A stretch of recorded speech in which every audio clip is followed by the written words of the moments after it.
তো গাইস দেখো আরও একটা ভিডিও তোমাদের ছাড়ছি, এটা দেখো কি ভালো করে দেখো, এটা গণপতি বাপ্পা মঙ্গল মূর্তি।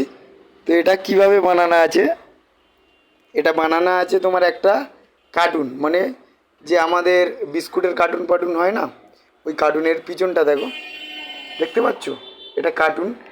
তো গাইস আগে যেটা তোমাদেরকে ছাড়লাম সেটাও ঠিক যে মেটেরিয়ালে বানানো, এটা কালার করা আছে, এটাও ঠিক সেই মেটেরিয়ালের বানানো।